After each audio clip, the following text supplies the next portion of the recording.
the beginning of the show, and now he's back.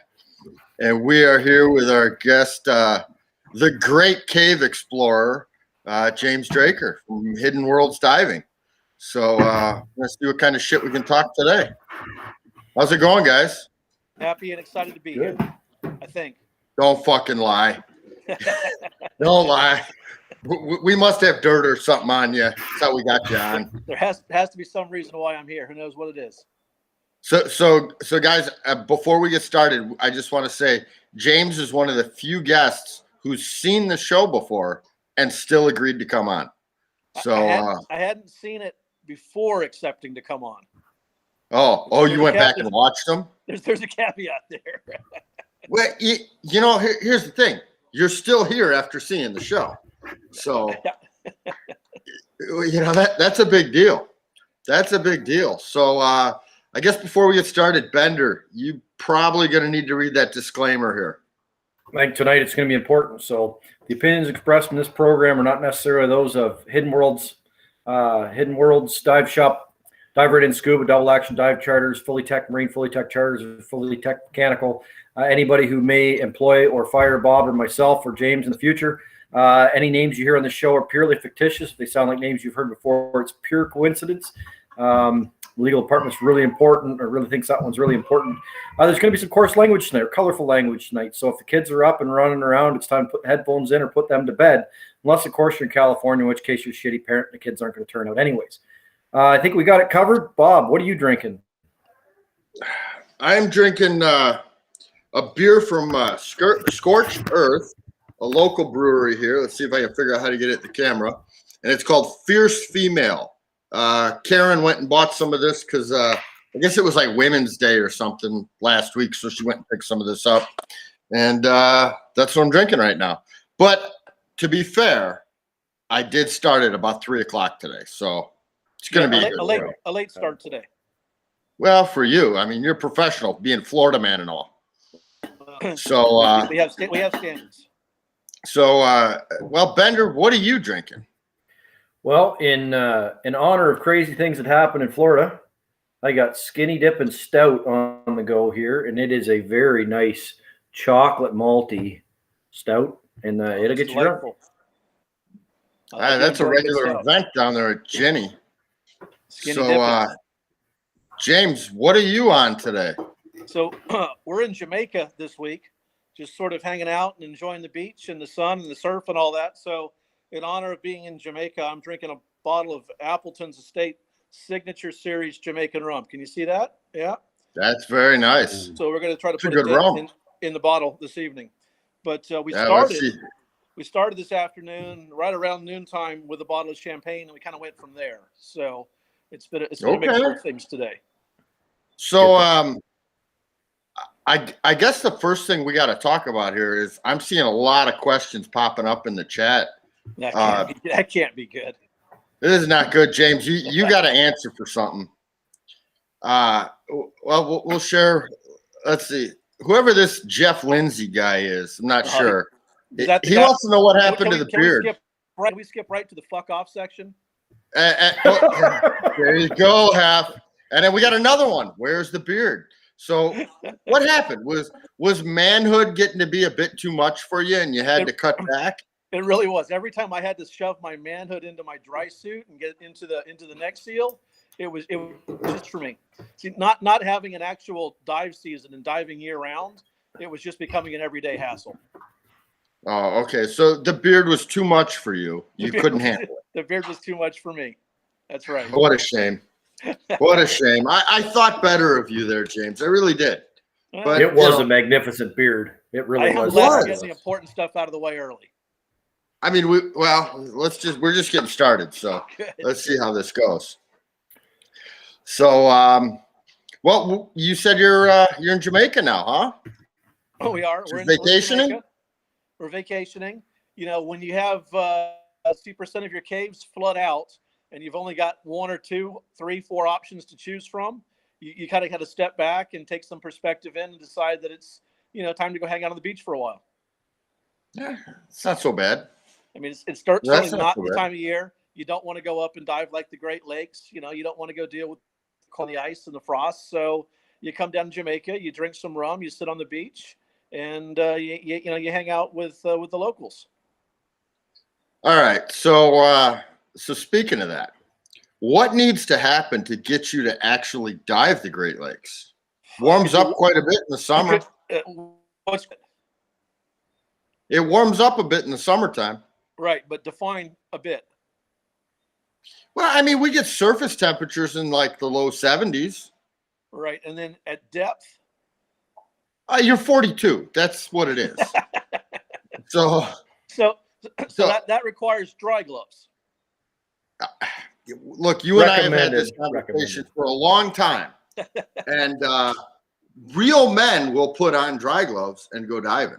Right. So, but do you know my dry glove story? So I think I remember it. This happened in Russia?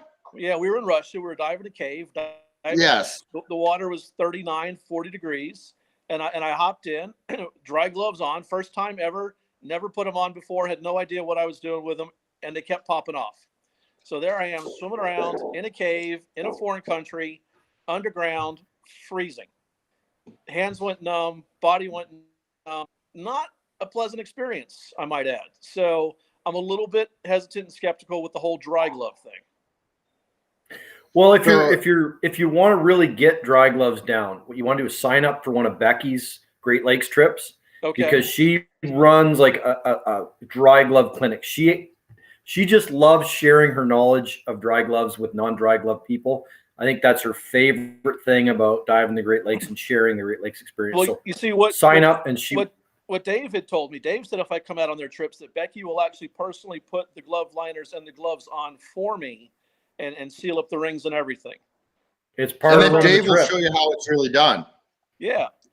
Yeah, I was told it was fully catered. No, fully catered. Yeah, that doesn't happen up here. But we'll see what happens.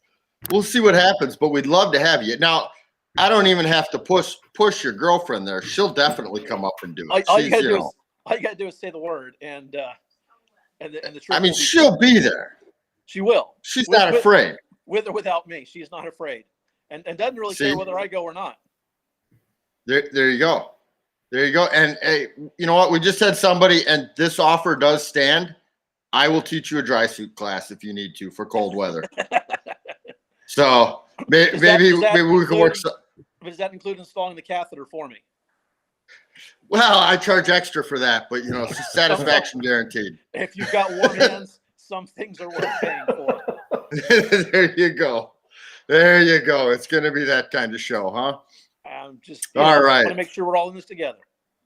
So I met James. I met James. Probably back in 2005 or 2006. I think he was working for Bill Riniker at the time. I might have that a little bit screwed up, and then they ended up working at Cave Excursions Cave Country Dive Shop when Jim Wyatt was one of the owners there for a bit, and then he went on his own and he's just forged his own empire with. He latched onto Marissa's coattails and let her lead the way on forging an empire along the way. Yes, it's probably a good call on your part. Absolutely. You're the only guys who actually called me and said, "Hey, we want to talk to you." Everyone else contacts her and says, "Hey, we want to talk to her." So really, that's the reason that I'm here.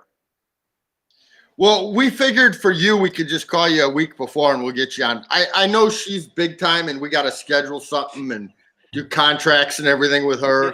Get into her production schedule. Absolutely. Yeah. So we figured we could just call you up at any time and you'd be on the show.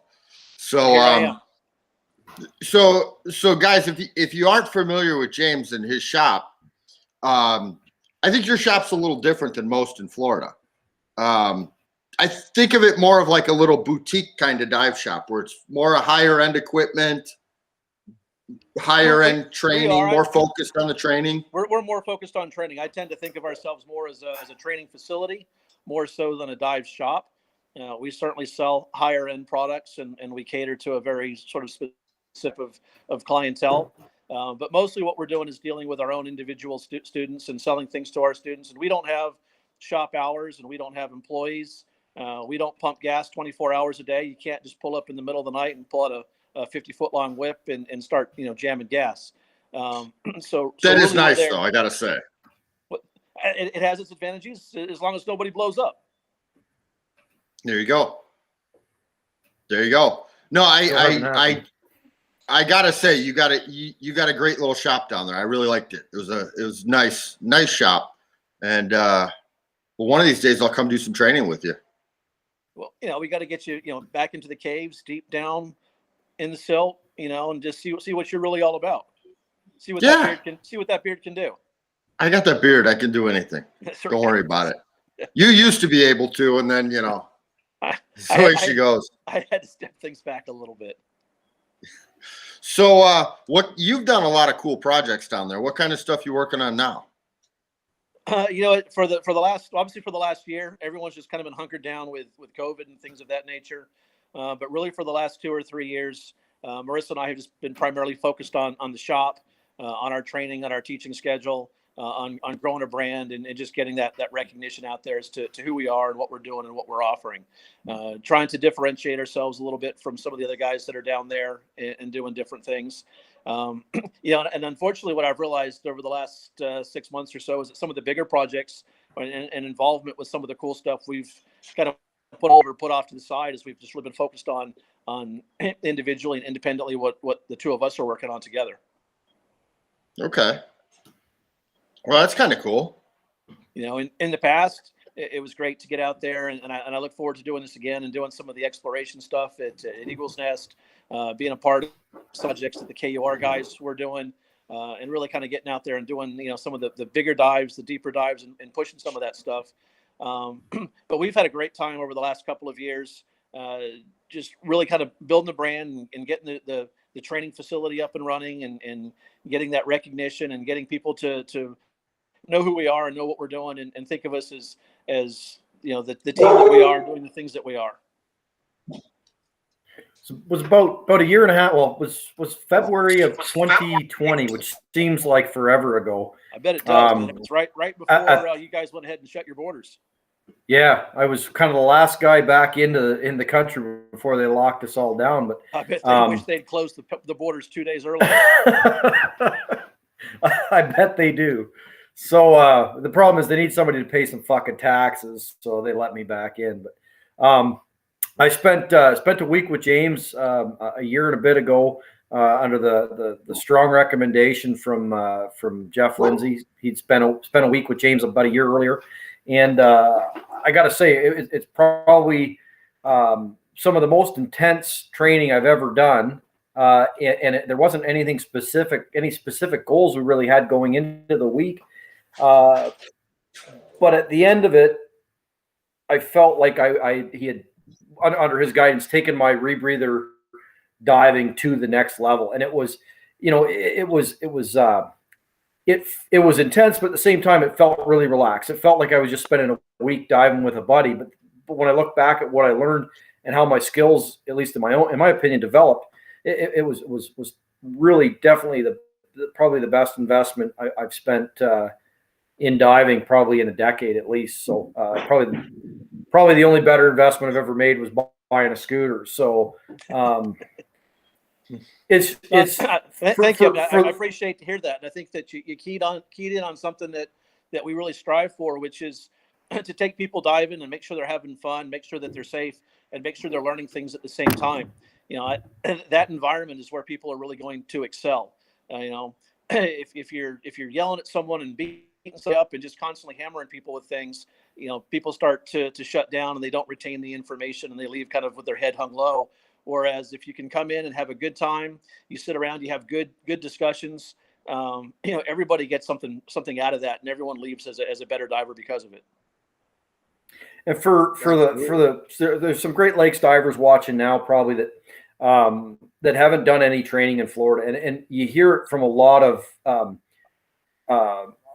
influential people in the sport, and they always say get down to Florida and do some training. Even if you're not doing all your training down there, it certainly makes sense to do some stuff in the environment that you're going to be diving all the time. But take an opportunity, please, whether you get with a guy like James or you get with a John Burnett or one of the handful of other really good instructors down there. Spend a week during your diving career down in Florida.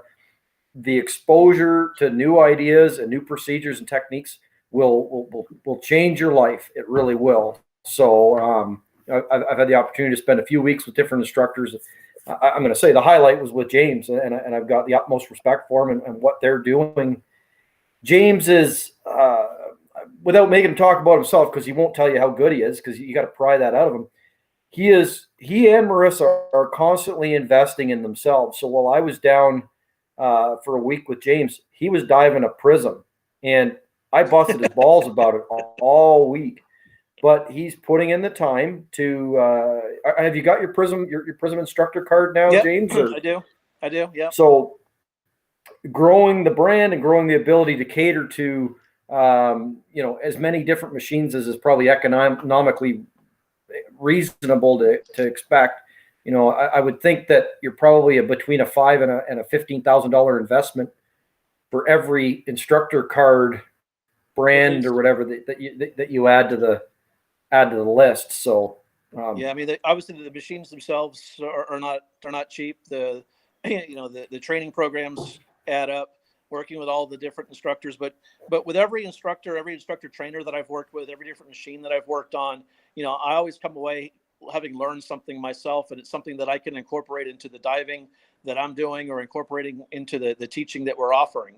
In a location like where we're at, we constantly see divers come to us who are on a different machine. Someone might come down at a Meg, somebody else might come down on a Revo, somebody else might come down with a Prism or whatever the case may be. And so we have to divest our knowledge in over a variety of different machines, both as at the diver level, because we're constantly taking new courses and learning to dive different machines as they become available to us, and then as well as being able to offer courses on the machines that we enjoy as well. So we teach on a large number of rebreathers. We don't specialize one specifically, but we're constantly diving the different machines on a regular basis, so that normally when someone does come down to dive with us, we can be knowledgeable and versed in diving on the machine that they're diving on, with the same technology, the same flashy blinky lights, and the same electronics package. I like it. Now you guys do also do a bit of side mount training. Oh man, am I right? Side mount training is where it's at. From what I understand, side mount has just caught on like leaps and bounds. Boat divers, wreck divers. You better fucking watch it right now. You guys, I just can't believe how much the boat captains up in that area have just absolutely embraced the love of side mount diving. I think it's awesome, guys. So kudos to you, and for just being open-minded and allowing the side mount divers both not just off your boat, but allowing them back on your boat as well. I think that's amazing. James, this is why I'm bringing it. It is Friday, right? You know what happens at the end of the show. I'm pretty sure James is going to be told today. Oh, Jesus Christ. No, so obviously there's side mount diving, there's back mount diving, there's monkey diving, there's rebreather diving. From my perspective, each one of those different things is a tool. It has its place. And it has its place, and you need to choose the correct tool for the place that you're diving. I get asked all the time, well, what's the best rebreather? And the honest answer is, well, number one, the best rebreather is the one that you have and the one that you own right now, because that's the one you've invested in. But there is no real right answer, because every one of the machines that's out there is completely capable. They're all good machines. They're all going to take everybody down to 300 feet for 3, 4, 5, 6 hours, whatever they want to do. And someone says, well, I'm going to remind you of this when I come down. Well, except for, no. So, no, they really are, right? They're all good machines. And Hefe will tell you, right? I mean, he went and did some diving with me, and he came down there on one of those little things you have, and it gets the job done, right? So, and then someone says, you're part of that same stupid. Sorry, James. Bob and I are part of this stupid secret Facebook chat group, and we get these fucking messages, and I'm looking at a message I just got, and I hear Bob giggle at the same time. Sorry. My mom is giggling? Anyways, Tracy, you're fucking up our show. Don't fuck with our show, Tracy. Jesus. Sorry, James. All right. So yeah, right. But back mount versus side mount. Honestly, if I do come up there and I'm going to dive off your boat, I'm not going to show up with side mount. I'm not going to show up with a side mount rebreather. That's good, because you're not getting on the boat. Right? I'm going to show up with doubles, or I'm going to show up in a back mount rebreather. Right? Absolutely. Conversely, if I go down to Mexico and it's small, bottle tank restriction cave where I need to be able to wiggle and move through small stuff, then I want to be in side mount. So, there are different tools with different applications that excel in different areas. And the thing that I suggest to any technical diver is to go out there and get experience with each of the different types of diving, right? If you're in doubles, then come on down and try some side mount. If you're experienced in side mount, then let's put you into a set of doubles. Watching some of these arguments on the internet back and forth where which one is better, there's a whole thing going on today, right? Back mount versus side mount all over Facebook today. And I'm watching the GUE guys and they're going back mount, back mount, back mount. And I'm watching some of the side mount gurus go side mount, side mount, side mount. And I think they're both right. And I think that they're both wrong. So, proficiency with a wealth of different tools is going to make, any technical diver a better diver. I would agree with you. And, we have this side mount discussion quite a bit on the boat. Oh, Bender got a little bit more attractive. Never mind. So we have the side mount discussion a lot on here. And I don't think Bender has, but I've been trained in side mount. I own a side mount system and I dive it, but not off a fucking boat. I dive it, like you said, where it's appropriate. Absolutely. And I think we need to settle that right now, is that it's not appropriate off a boat in the Great Lakes. But if we're going cave diving, let's go down cave diving, and we need it. So let's take it. And I think it has its place. And even then, there's certain caves where side mount doesn't make sense, and there's certain caves where back mount is more applicable inside the cave. So you look at the environment that you're diving, you look at whether you're diving off a boat, whether you've got steps and picnic tables to dive from, you look at whether you're hiking an hour out into the jungle. There's all sorts of different things that should be factored into that. And it's just not one answer for everything. And I guess the same discussion can be had for open circuit versus rebreather. So, if I'm diving a wreck in 60 feet of water on my rebreather, typically the reason I'm doing that is just because I'm trying to stay proficient on the machine so that I'm sharp and ready to do a 200-foot cave dive on it, maybe.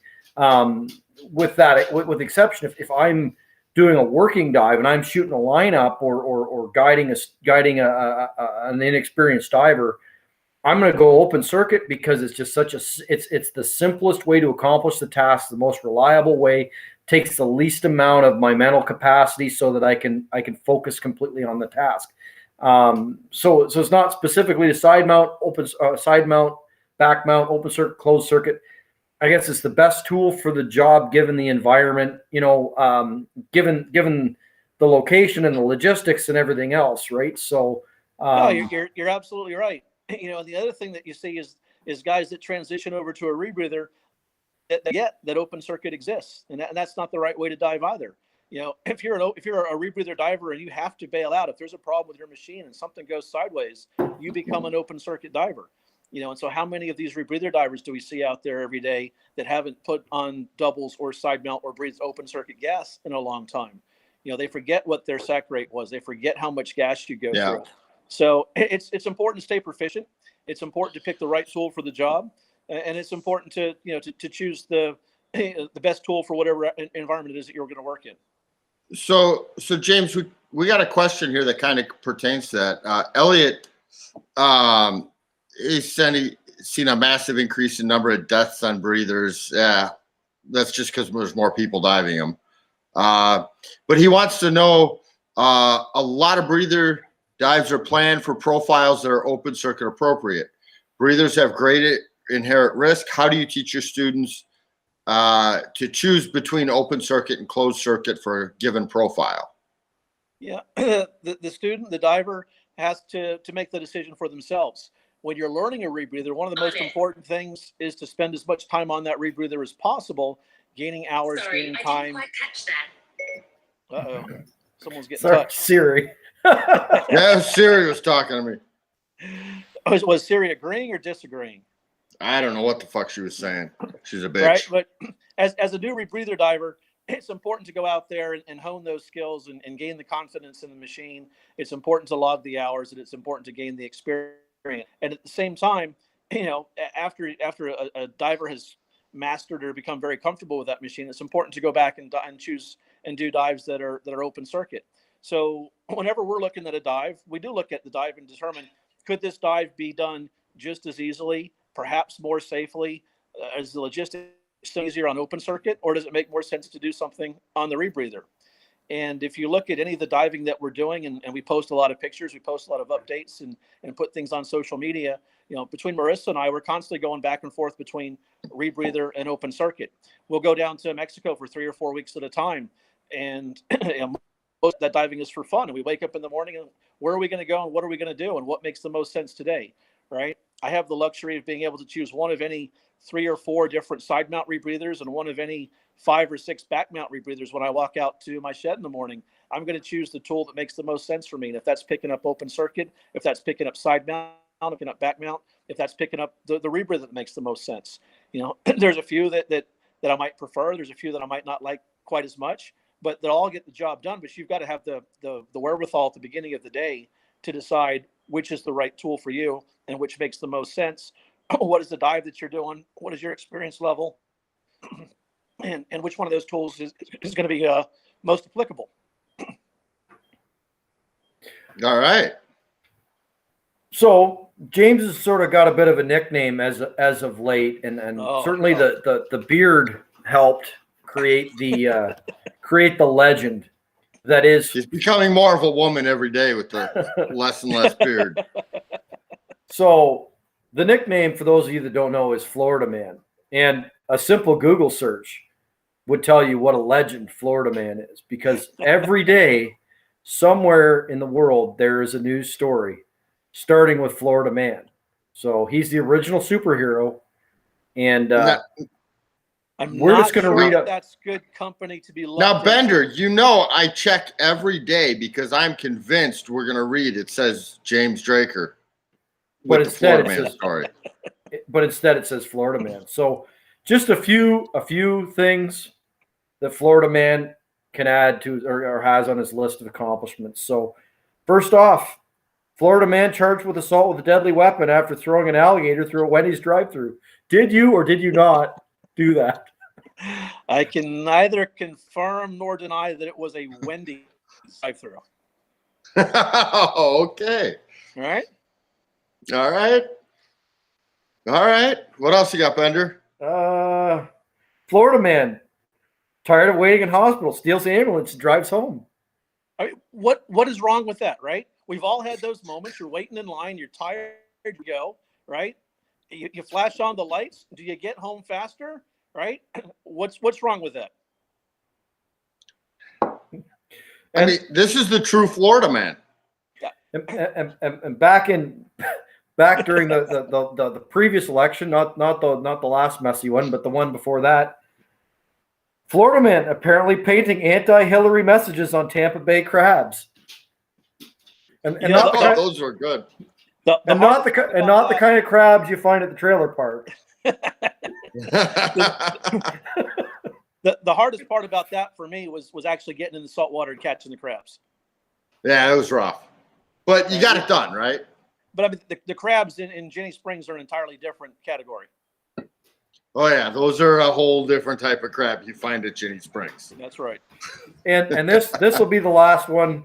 This is before James moved out to or moved into working full time as a cave diving tank pumping guy at his first dive shop. Was Florida Man leaves the job at Burger King and steals all the nuggets because fuck it. So that is just a few little tidbits of the legend that is Florida Man. As long as you have a good reason, anything can be explained away. I suppose that's the Florida Man attitude, right? Absolutely, right? Jesus Christ. Well, this is kind of where I thought this show would go tonight, huh? We'd end up talking about Florida Man and James Draker. It fits. It fits. Good times. So what do we want to do? Do we want to do knowledge reviews? Do we want to do 20 questions? Do we want to do a shot? Where do we go with this? Jesus We're Christ. at the halfway point in this show. It's just flying by. We're already halfway through. We're already halfway. You know what? I think we got to ask you some questions. We're each going to ask you a question. I'm just going to randomly grab one here. Okay. So these are my questions are from the quizzes. His are straight out of the book and the knowledge reviews. They are out of a, we can't say which training agency, Right. but out of a open water dive manual and quiz. We are going to each ask you a question out of there and see what the correct answer is. Bender, do you have one prepared? Before we begin, is this like a 50-50, or I can phone a friend, or how does that work? You can do a phone a friend. Like last week, our guest wanted to call Hefe and ask him to help with one of the questions. So we called Hefe down in Mexico, and he helped I'd like to speak to somebody knowledgeable. Hefe's not the one. Yeah. Right. You know what? Marissa's there with you. She could help you. She is here. Okay. All right. So we're ready for this, I think. Bob, I'm going to let you go first because I've got a special manual that I pulled out specifically for this. So, all right. This is from quiz number 3, question number 8, from a random dive agency that we can't say. They're quizzes we have to do. So I'll read you the question, then I'll give you the 4 multiple choice answers. Whew, okay. Okay. So imagine you accidentally get tangled in something. What should I do first? Do you want to stop, think, and slowly untangle yourself? Do you want to try to turn around and see where I'm tangled? Do you want to ask your buddy to help untangle you? Or do you want to take off your scuba unit? I'm not really sure what is it that I'm entangled in. It doesn't fucking say. But am I diving a wreck in the Great Lakes? It doesn't fucking say. That's just the question, okay? But the first thing is I wouldn't be diving a wreck in the Great Lakes, so I wouldn't be entangled in anything. You're right, because you got to wear dry gloves when you're up by us. I got to wear dry gloves. I mean, obviously, the first thing you're going to want to do is rip off all of your scuba gear. Clearly, because when you take off all of your gear, then you're kind of like a side mount diver, and now you can squeeze through small things.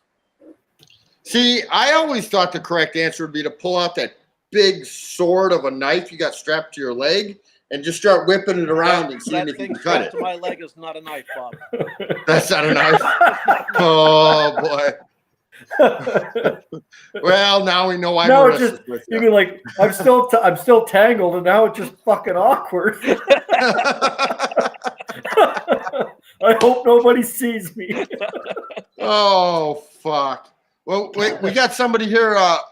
Brandon Foster says we should just ditch the mask and rag. You know what? That's what a lot of people do, and surprisingly enough, we usually end up having to rescue those people. I don't understand. Obviously, removing dive gear underwater can be a dangerous and not such a safe thing to do. Have either of you guys ever taken off a set of doubles in a cave and pushed it through a restriction to get through the other side? Not in a cave. Don't think I've done it in a cave, but in a wreck. In a wreck, yeah. I mean, that's you get to a restriction, you get to something small. You got to know it's a bit what's on the other sketchy, side, right? So yeah. Perhaps in that wreck diving scenario, maybe the side mount would have been a good idea. No. I'm just throwing it out there. No. No. All right. No. I want to leave the options open. No. No. No. Just no. We don't want to encourage that kind of behavior. All right, are you ready, James? I'm taking things up a notch. I had to dust this one off. If you want to see some phenomenal photography, yes, you need to dive into these old manuals. These aren't even that old. These are like from the 2010s. They're phenomenally good. Does that have some Dan Wright photography in it? Oh, it may. Stand wrong. We're not allowed to use that name for the same reason that this here. Oh, where the fuck? This has been redacted for the same reason we don't use that name on this show. So this is from the. So I'm taking her up a notch. I don't just do the silly open water manuals. I'm going right to the Tech Trimix. Oh, he's pretty tech. Manual. This is from Tech Exercise 4.2, which is the equipment section. And question number 2 is, crush depth is an issue for trimix diving because A, much of the gear is designed for recreational depths. B, helium can cause leaks. C, trimix diving gear is heavy. Or D, none of the above. Now, see, the thing you have to consider here is that trimix diving is expensive, and and really should just be avoided at all costs. If you guys would just stick to diving deep air, you wouldn't have these problems. Makes the dives more interesting. It absolutely does. I mean, it might explain the entanglement issue and the and the sword you've got between your legs. Look at that, Bender. He just tied it all together. What a guy. What a Just guy. bring it Florida back man around for does it. you. Florida man dives deep air. Florida man dives deep air. There you go. You heard it on our show. Florida man dives deep air. And 160 foot on Buford with an open water card. Fuck, not that shit again. But don't worry, it's not a cave because somebody told him it wasn't a cave. Yeah, it's not a cave. Don't worry about it. Yeah. It's just rock overhead. It's not a cave though. Yeah. I mean, it's dark. Yeah. You can't see daylight. You can't see daylight. You're above 30 feet. Yep. By the definition of every training agency, but he had a good buddy that told him it would be all right, so it's okay. No. He watched a YouTube video. I hope he didn't watch Talkin Tek YouTube video and get that idea. Oh fuck! I hope not to. All right, is it time, boys? It's time. James, you missed our entire mouth blending episode where we came up with an entirely new technique for technical diving. We'll describe it to him after our shot. Blending. Mouth blending. We'll get to that in a moment. You can follow that thread on Scuba Board too. There's one place to go, and this is good advice for any burgeoning new tech diver: is avoid the chairman and avoid the Scuba Board at all costs. There is no use. That guy won't do our show either. He refuses to do our show. He's 10 minutes up the road for me. I'll have a word with him. I'll get him on for you. You need to do that because that guy needs to be told to go fuck himself. So that's it. Let me go grab my shot, guys. Oh, God help us. Bender, what are you drinking? God help us. Well, we get into that here in a minute. We've got it. Sorry, I didn't see you there, Bob. You just kind of blended into the background for a second. What?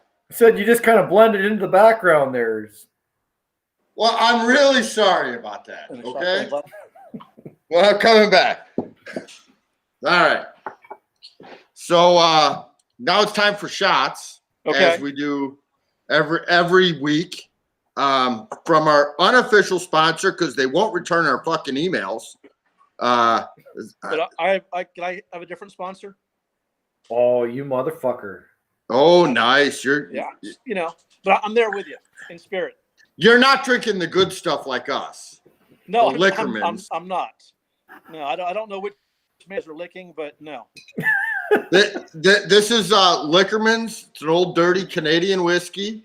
It's brewed at or distilled at Sunnyvale Trailer Park. We're big fans. Dirty Canadians. Are there clean Canadians? No, we're all dirty. They're all dirty. That's why you're locked behind your borders. That's right. Exactly. They should stay there. So I'm drinking out of my Ginny Springs shot glass. Oh, I like it. In honor of Florida man. So how many semen shots has that seen? Oh, a lot. It's been quite a few. All right, boys. Cheers. He's really tried, yeah. He is.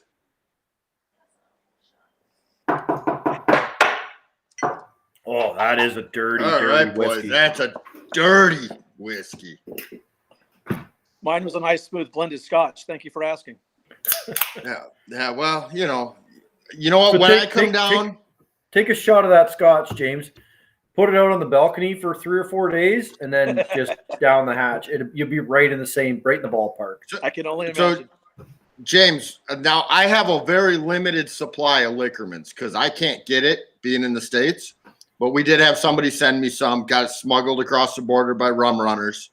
But we got it taken care of.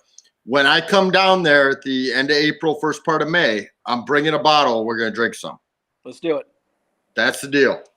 We're going to get you all shitty on the Lickermans. Can't wait forward to it. It's always a I'd like to. you. I would like to see what Florida man does when he's on Lickermans. Oh. Just imagine you might drive the ambulance through the drive-through with the alligator. It could happen. It could happen. Holy shit. So are we going to talk about mouth blending, or are we going to do Talkin Tek 20 questions? Jesus. I wanna hear How do we mouth describe? blending. Well, I don't even remember when it was. Is one of our episodes we did. Somebody can chime in and probably fucking remember. Does this involving like the tips touching, or how is this going to work? No, it's no eye contact. Something to the I'm pretty effect of- sure That's a given. It was talking about cylinder labeling and shit. I think is how we got on the topic. No, we for a short period of time, and then we would just get angry and we quit doing it. Is we would just go to Scuba Board during the show and pick like a random thread and read it and give our opinions. Okay, so this guy wanted to dive now we do knowledge independent reviews. doubles. Yes. This guy wanted to dive independent doubles. He thought that was the way to go. With different mixes. So we discussed it, and we started talking about if you put air in one and O2 in the other and take certain amount of breaths off of this one and this one, you could blend it all in your mouth and then take in whatever you needed. Well, a thread started. That's like a rebreather.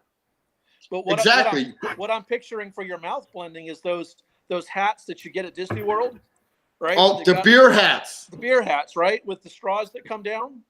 And you put like rum on one side or Coke in the other, or you put Liquorman on one side and piss water in the other. So it was actually on Rami's episode when he was on. So we talked about it, and there's like a 10-page thread on Scuba Board now discussing our idea and how it may or may not work and who's tried it. And it's a bit sketchy, so we're walking away from that. I don't want the liability. You guys are the innovators, the hottest topic, mouth blending on Scuba Board. Actually, we were called innovators on there. I can only imagine. I imagine you were called a few other things as well. Well, probably. Yeah. You know, but it was an interesting discussion. We were rather drunk while we were doing it, but apparently some people took us seriously. So, guys who are watching now, let's put this out there. Go back to the beginning of the show, listen to the disclaimer. It's all bullshit. Everything we say, nothing's true here. So please go with that. All right. See, look at this. Now we got a guy. He wants to know why to spend $5,000 plus on a rebreather when we can do it ourselves. No, that's an excellent question. I mean, you just independent doubles or side mounts, right? Side mount off the boat with different gases and different sides, right? Maybe you put like a little, helium on one side and O2 on the other, right? And you mouth blending. I like it. Right off the boat in the Great Lakes. I mean, people mostly in Canada though. There's a boat up there. The Swayze Express will take you out and do that. Oh, fuck yourself. Just putting that out there, guys. Okay, hey, it's time. Let's do it. All right, James. Let's do it. You hadn't watched the show when you agreed to come on, but I guess you kind of cliff notes or skimmed a couple episodes. So, do you know what Talkin Tek 20 questions is all about? Bring it on. Okay, here we go. As long as I don't have to choose a Canadian captain, we're okay. We'll fucking see. Hold on, Bender. I got to message you something really quick. Uh-oh.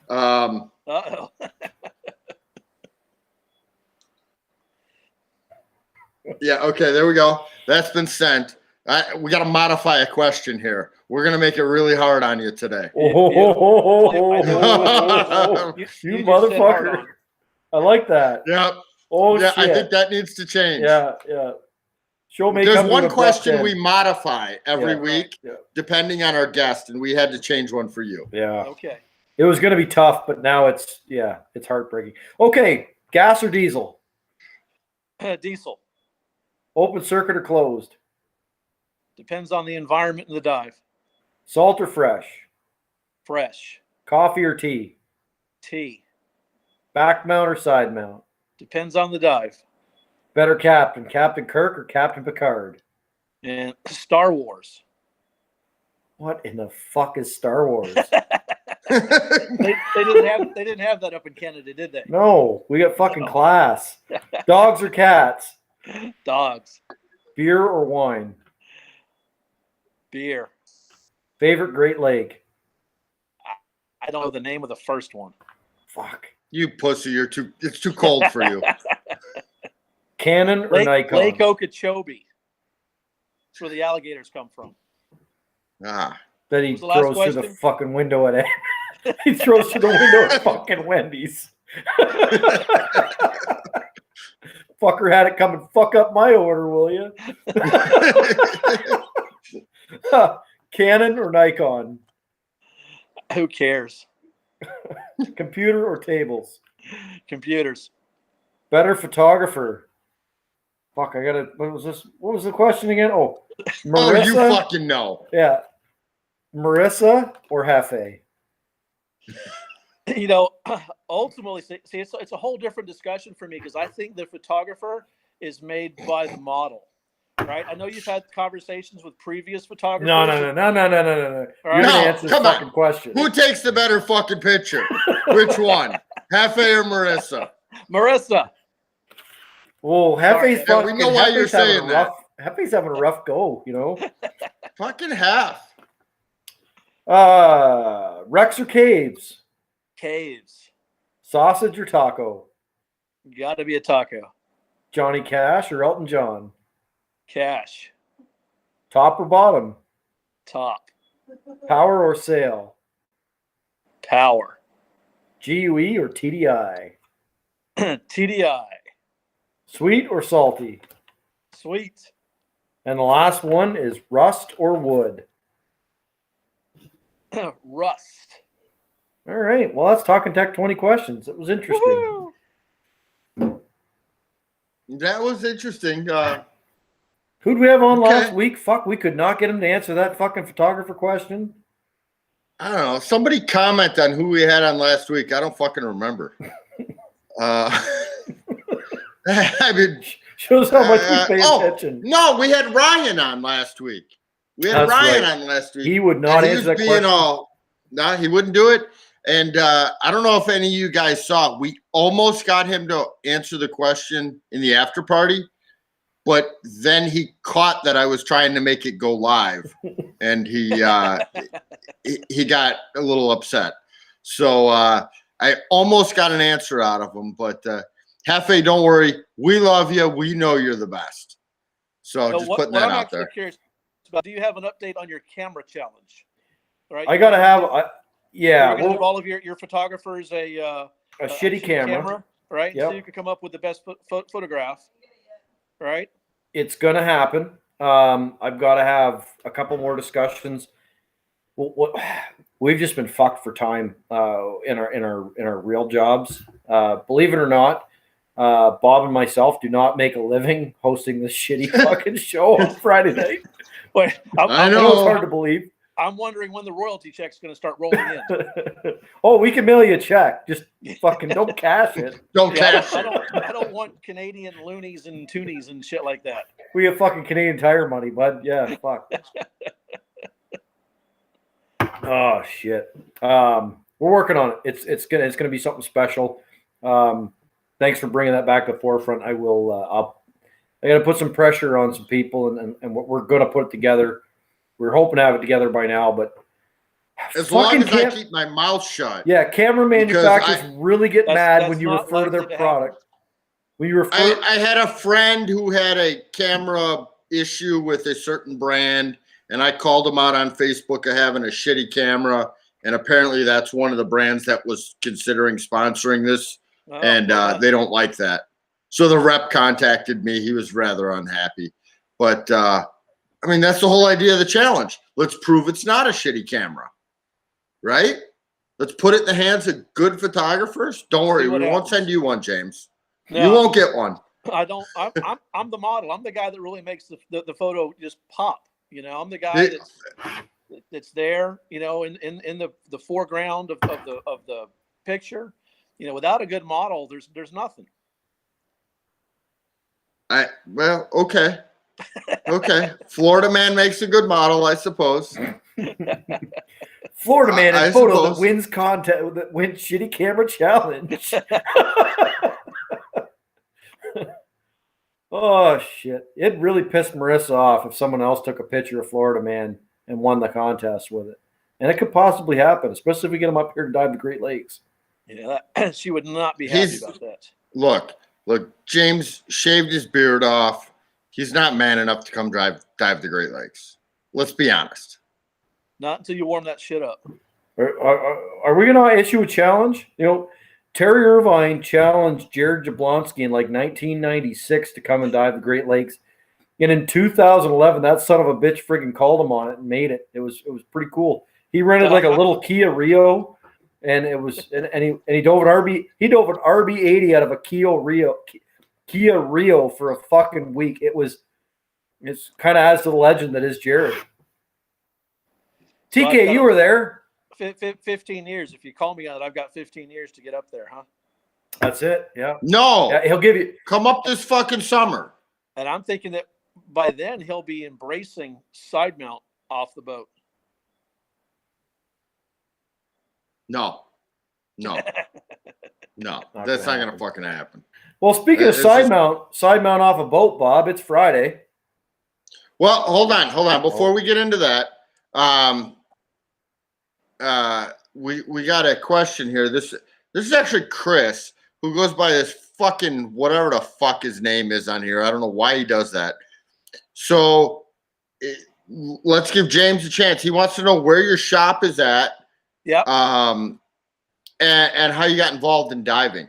So let's give you a moment to promote your shop, do your little fucking sales pitch for the like 3 people who watch the show, and let's see what happens. There's at least one midget out there watching this show, so it's either 2.5 or 3.5. Wait, we got midgets watching this show? Holy fuck, we've hit the big time or the little time. Yeah. So our shop is in Fort White, Florida. We're about 12 minutes from Jenny Springs, so we're right in the heart of all of the North Florida Springs, an hour north of Gainesville, right? So on a regular basis, we're diving Jenny, Little River, Peacock, Orange Grove, Manatee, Madison, Eagle's Nest, and all of the caves that anyone's ever heard of. Personally, I got into diving when I was, 13 years old or something like that, but ended up going to college down in Miami. So my part-time job in the mid-90s while I was going to college was working at IANTD headquarters. And Tom Mount kind of took me under his wing. And he called me in one day and he says, hey, do you want to go dive the Hydro Atlantic, which is in about 170 foot of water, 360 foot long. And I had no idea what I was getting into. I showed up with my open water Daycore BC. I'd been to the local dive shop and borrowed a bunch of equipment. So they gave me a single 120 with an H valve, a long hose and a short hose and a lift bag and all this crap that I had no idea what to do. They gave me a deco bottle and I just followed Tom Mount around the wreck. When he jumped off the boat, I jumped off the boat. And when he went down and swam around, I followed him around and I thought it was awesome. And I thought it was amazing. We were probably diving some wacky best mix of like 23 or 24%. I mean, this was long before the whole mouth mixing thing was killer. So, you know, and then a couple weeks later, he says to me, "Hey, let's go dive the Lowrance," and that was in 200 foot of water. And all of this stuff back then was deep air diving. Trimix was around; it was being used, but it wasn't really common or prevalent. So I went through a year or two of just lots of deep air diving on the wrecks in South Florida. Somewhere along the way, Tom said, "Hey, let's go to cave diving." So he brought me up to Jenny Springs, and I was in a wetsuit, 3 mil. I had some open water, full foot fins, wetsuit, and double 121s, and just cave diving. And in the 90s, it was much more of a mentoring process. So I was cave diving for about a year and a half before I ever actually had a card. I would just come up and dive with whoever would let me join in, whichever instructor was teaching a course. But just fell in love with cave diving, the whole aspect of tech diving. So over years, I actually worked for Halcyon kind of before they were Halcyon, before they moved up to the High Springs area. I used to dive with GUE divers before GUE existed. I've worked for Light Monkey. I've worked for a couple of dive shops in the High Springs area. So basically, you can't hold a job Basically, I'm if just you've your, been I'm to just all your these typical, different just your places. typical dive bum, right?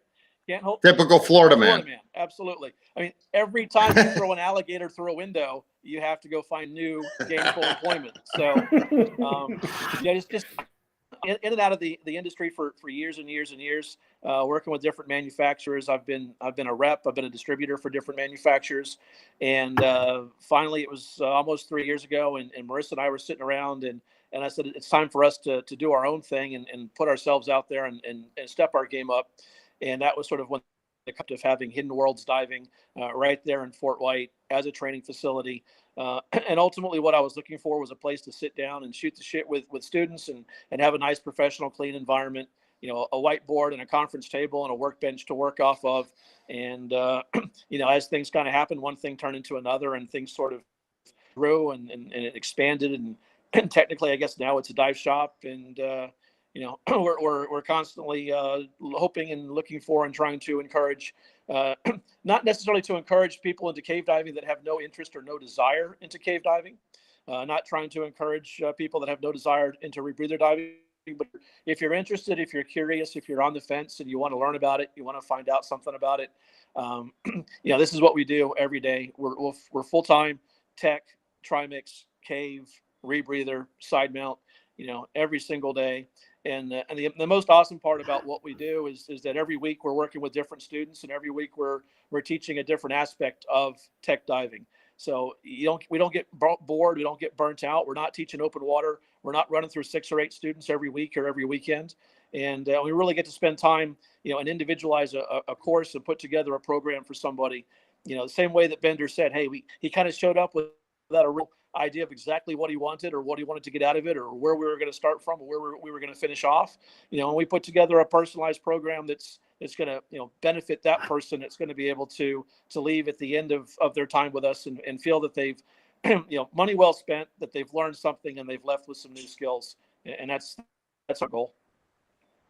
What I like, right. James, I like what James and Marissa are doing to shop too. Is they're doing something a little bit different, and it breaks the standard dive shop template or the cookie cutter dive shop design, I guess. And years ago, long before any of us were diving, the 50s and the 60s, when aqualungs were just coming out, the first dive shops were, in the corner of a hardware store or some other side venture of a business that already existed. And the only reason that there was a scuba compressor, a fill station, and a little bit of dive gear in any of these businesses is because the owner of that business was an avid diver and was one using it as a using their facility as a means to maybe offset some of the costs of the addiction of being a diver.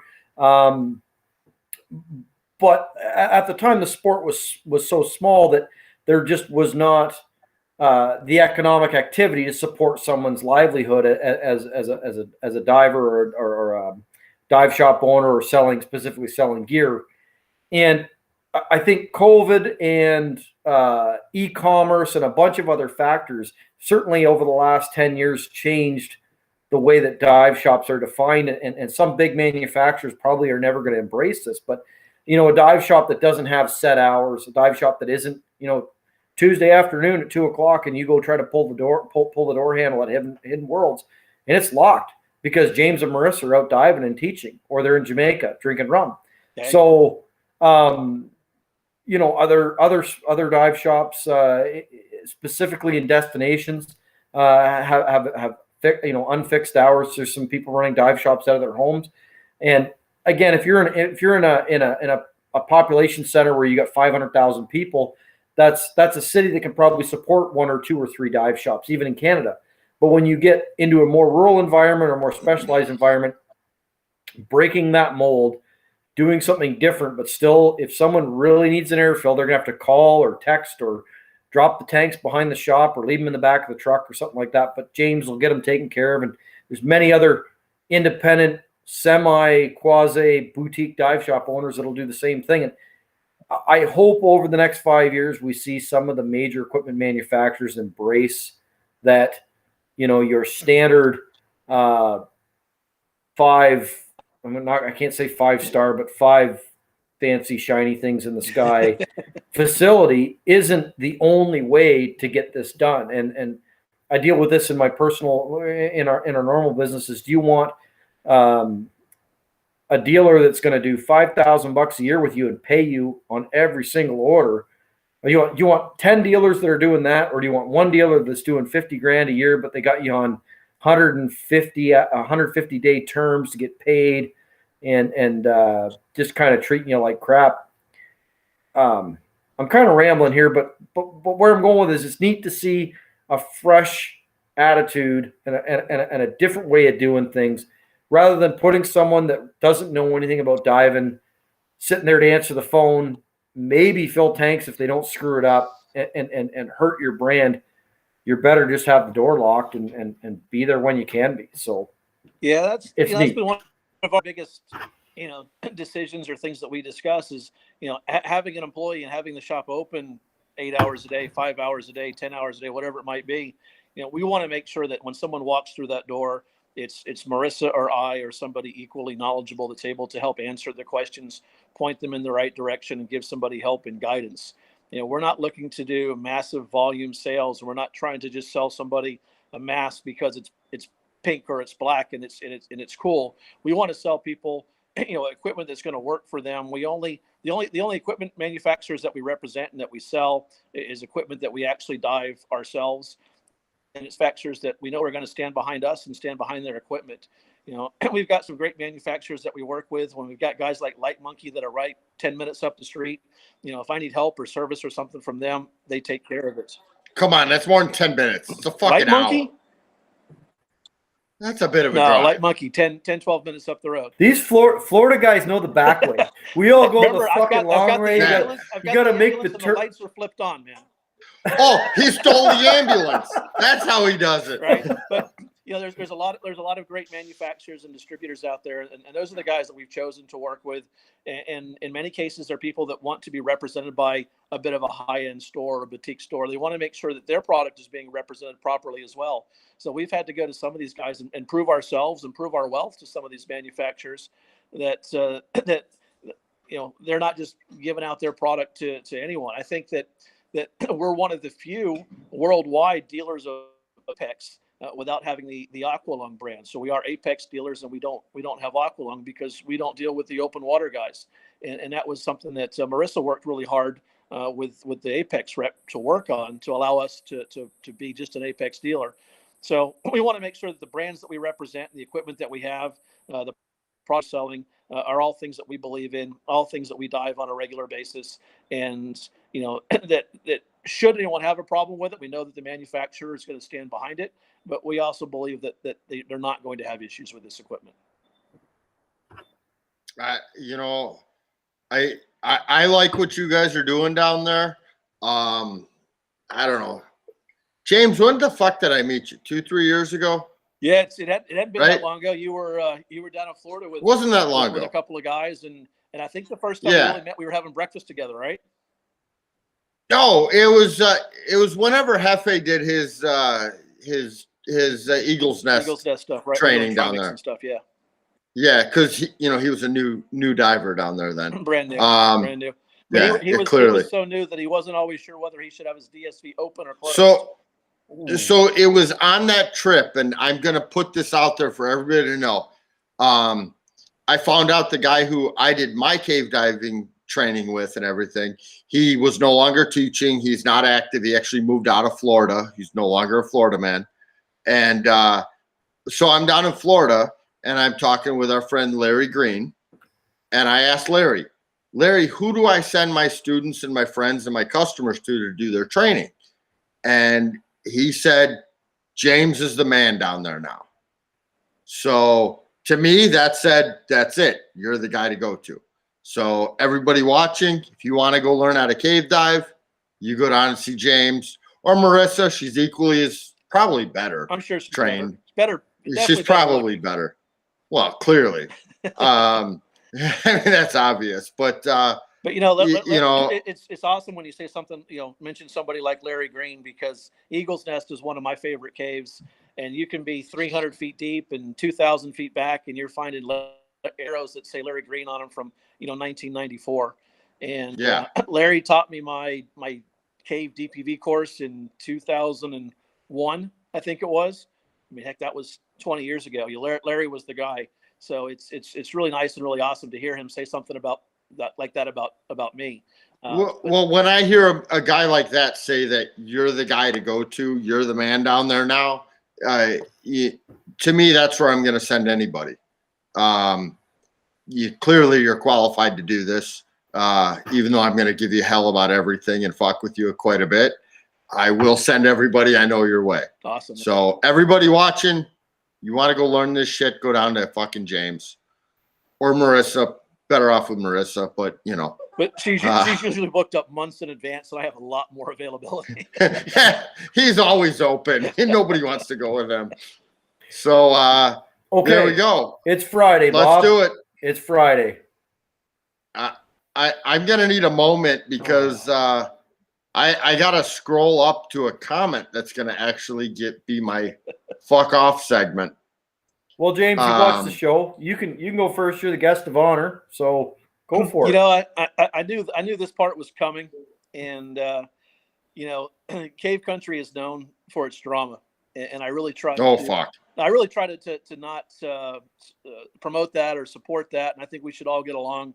So I had to think long and hard. And I thought, who can I tell to fuck off that you guys could both understand and appreciate this, and I do it in such a way that I would piss off somebody local to me, and ultimately the best person I can come up with this evening that really just needs a big shout out and a big fuck off would be our good buddy Blair Mott. Just needs to fuck off. Look, Blair, he's not watching, but I know his wife is probably watching right now. Blair can always go fuck himself. We just need to put that out there. Retired his scuba uni suits. I mean, it just hasn't been the same. Yes. The Borat suit. The Borat suit. That's probably a good thing. Nobody wants to see that ever again. All right, Bender, who do you got? Well, I had somebody all queued up because these shitty fucking mail order batteries leaked in my really fancy, real fancy blending gauge. I loved that gauge. It was digital and fucking you could push it. Was it a mouth blending gauge? No, it was an analog or oral. Oral. That's right. It's an oral blending gauge. He does a lot of oral. Yeah. My really fancy digital oral blending gauge. It had this button where you could tear it, so you could, so you had like 1100 psi in it. You could press re-zero it, and it would calculate how much you've added. It was fucking beautiful. These fucking pieces of shit. Fucking Amazon. If it were bar, that would have worked out even easier, wouldn't it? I don't know. Like the bars are all closed in Canada. James, bars were closed. Locked down. Good answer, Bender. I was going to tell them to go fuck themselves, but I think Amazon can fuck themselves 6 days of the week. So I'll be the first. I think it's the first time we're ever going to have a guest be on my list. And this whole fucking side mount boat diving bullshit that he's promoting, James, you can fuck right off. Bob, who do you got? All right. So kind of on the same track of where you're going with this side mount diving off a boat. We had a comment here. This Steve Stouch, who's actually been on our show as a guest, he has seen me dive side mount off a boat. He's calling me a liar. I said there's no fucking place for side mount on a boat. There's no reason to side mount off a boat, but it's a tool for a specific job. Am I right? Did I not say it has its place? So I had to dive side mount one time off a boat because a friend of mine dropped a light in between the engine and the hull, and I had to take everything off Are those slide. Are those parts of a boat? Oh, fuck off. We don't have those things in caves. Yeah, you got wet rocks. We know that. So I had to go like in between everything and get this thing out.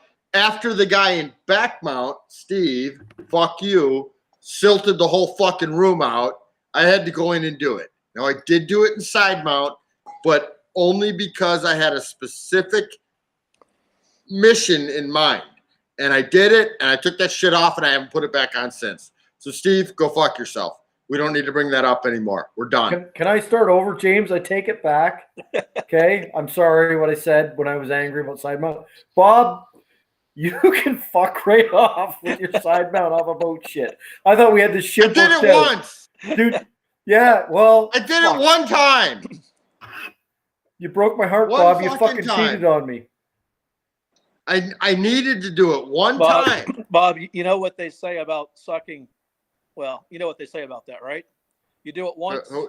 You do it once. You can build 1,000. You can build 1,000 bridges. Do they call you a bridge builder?